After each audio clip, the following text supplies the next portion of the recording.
Pourquoi il est important d'épargner et quel est mon budget du mois de mai, c'est ce que nous allons découvrir dans cette nouvelle vidéo.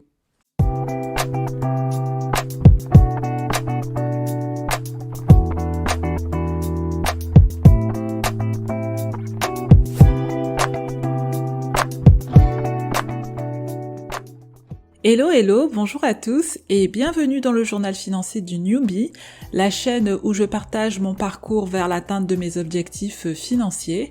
Si vous ne me connaissez pas encore, je m'appelle Val et sur cette chaîne je partage mon budget, je parle d'épargne et d'investissement. Si ce genre de sujet vous intéresse, je vous invite à vous abonner et à regarder la suite de la vidéo. Aujourd'hui, on va parler d'épargne et surtout de pourquoi c'est important d'épargner. Puis, dans un deuxième temps, comme chaque mois, je vais partager mon budget. Je ferai la clôture du mois d'avril et ensuite, nous verrons comment je compte utiliser mon argent sur le mois de mai. L'épargne correspond à la partie du revenu disponible qui n'est pas utilisée en dépenses de consommation courante sur une période donnée. C'est le résultat en fait d'une action volontaire dans le but de réaliser des projets futurs ou alors de faire face à des imprévus. On peut donc considérer l'épargne comme une consommation qui est différée dans le temps. On peut conserver son épargne sous différentes formes. On peut par exemple la conserver en espèces chez soi. On peut aussi la conserver sur son compte bancaire courant ou alors on peut la réinvestir dans le circuit économique et cela sous la forme d'un placement dans l'espoir d'en retirer une rémunération en contrepartie, comme par exemple des intérêts ou des dividendes. En 2020, le taux d'épargne des ménages en France était de 21%. C'est vrai que le contexte de 2020 peut expliquer ce chiffre. On a connu différentes restrictions sanitaires et donc de ce fait, on a beaucoup moins dépensé et donc plus épargné. Toutefois, comme on peut le voir dans le graphique, les ménages français sont plutôt fourmis puisque le taux d'épargne varie entre 12 et 16% depuis le début des années 90, ce qui fait de la France un des pays européens où les ménages épargnent le plus. Et c'est une très bonne chose, puisque épargner, mettre de l'argent de côté régulièrement est important. C'est important car on aborde les aléas de la vie avec beaucoup plus de sérénité. En fait, sans argent, il est plus difficile de se projeter dans l'avenir. Et l'épargne permet justement d'accomplir des projets que ce soit au niveau personnel, au niveau familial ou au niveau professionnel. En fait, on peut se faire plaisir en limitant, voire en évitant le recours au crédit. La première épargne à se constituer avant tout ce qui est épargne pour des projets ou bien épargne pour investir, c'est de se constituer une épargne de précaution. Qu'est-ce que c'est ? C'est une réserve d'argent qui est rapidement disponible pour faire face aux aléas de la vie, comme par exemple une réparation, une dépense de santé, une perte d'emploi, et tout cela en limitant le stress budgétaire. En général, il est conseillé d'avoir entre 3 et 6 mois de salaire dans son épargne de précaution, ou alors plus, selon dont on pense avoir besoin. Par exemple, mon épargne de précaution aujourd'hui est supérieure à 6 mois de salaire, tout simplement parce que c'est le montant qui me permet de dormir sur mes deux oreilles depuis que je suis propriétaire de ma résidence principale. Et l'épargne de précaution, son objectif étant de faire face à une dépense imprévisible, on en a donc besoin de manière très rapide.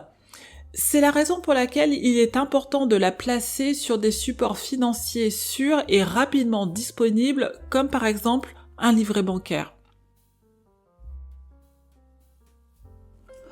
Ensuite, il convient de se constituer plusieurs épargnes à court, moyen et long terme pour financer des projets et des envies.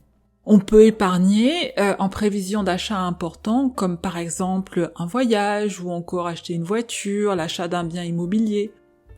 On peut aussi épargner en prévision des études de ses enfants, parce qu'on veut pouvoir les aider lorsqu'ils vont rentrer dans leur vie d'adulte, ou alors parce qu'on veut leur transmettre un capital. En fait, peu importe ses projets de vie, peu importe ses envies, il est important de les anticiper et l'épargne est un excellent outil pour y faire face. Et en fonction de ses objectifs, en fonction de son profil de risque et de la date à laquelle on aura besoin de son argent, on pourra placer son épargne sur des supports adaptés. En ce qui me concerne, aujourd'hui, j'épargne principalement pour financer des voyages, parce que c'est mon petit plaisir, et j'épargne aussi dans le cadre de mon projet Zéro Crédit Immobilier. En fait, mon but est de rembourser mon crédit par anticipation, et donc une grosse partie de mon épargne mensuelle est consacrée à cet objectif. Et comme il s'agit de projets à moins de 3 ans et que je n'ai envie de prendre aucun risque concernant cet argent, il est placé en partie sur des livrets et en partie dans mon assurance vie. 75%, c'est le taux de remplacement médian selon une étude publiée par l'adresse. Ce que l'on entend par taux de remplacement, c'est le rapport entre la pension que l'on touchera au moment de son départ en retraite et le dernier revenu d'activité perçu.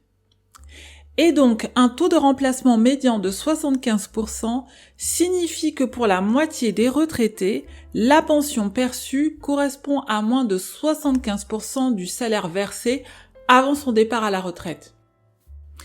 Et ce chiffre masque de nombreuses disparités car le taux de remplacement va varier en fonction des régimes de retraite, des carrières individuelles et du niveau de revenu.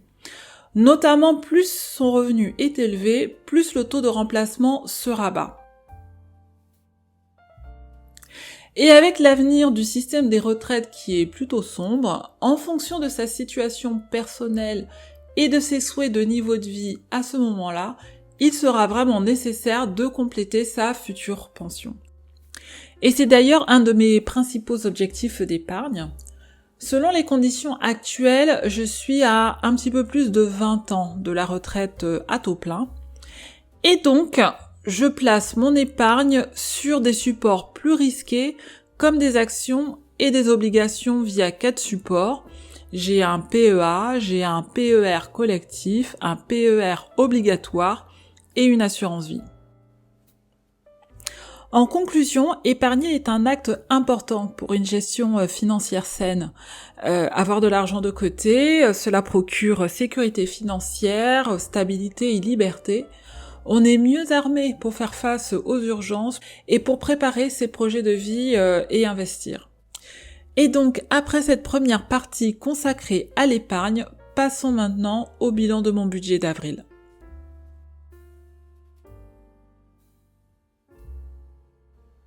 En avril, j'avais un budget global de 3 751 €.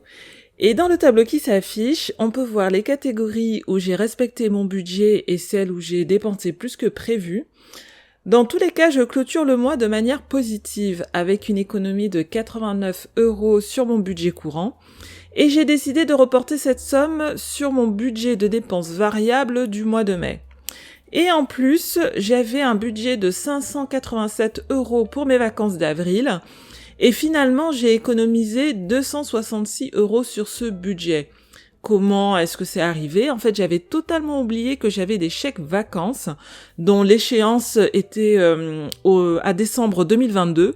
J'ai donc réglé une partie de mon séjour avec ces chèques, d'où l'économie sur mon budget initial. Et j'ai donc décidé d'utiliser cet argent en partie pour acheter un micro, et d'ailleurs c'est avec ce micro que je suis en train d'enregistrer cette vidéo, donc j'espère que vous appréciez la nouvelle qualité sonore de mes vidéos. Et pour l'autre partie, je vais faire un peu de shopping, notamment pour remplacer ma paire de baskets blanches qui a fini par rendre l'âme. Il faut dire que ces 2 dernières années, je les ai portées quasiment non-stop, donc il était plus que temps que je les change. Et en termes d'épargne, comme prévu, j'ai épargné 46% de mon salaire d'avril et en cumul depuis janvier 2022, mon taux d'épargne s'élève à 35%.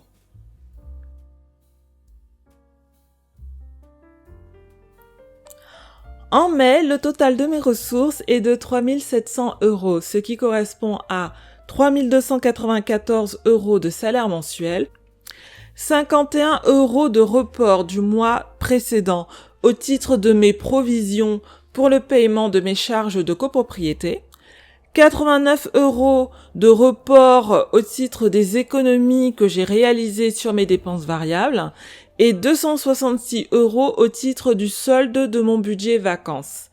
Et je prévois de répartir cet argent de la manière suivante: 1513 € de charges fixes, 1669 € en épargne et investissement, 162 € en alimentation entretien, 30 € en hygiène beauté, 70 € pour l'achat d'un micro, 196 € pour l'habillement et enfin 60 € pour des dépenses diverses.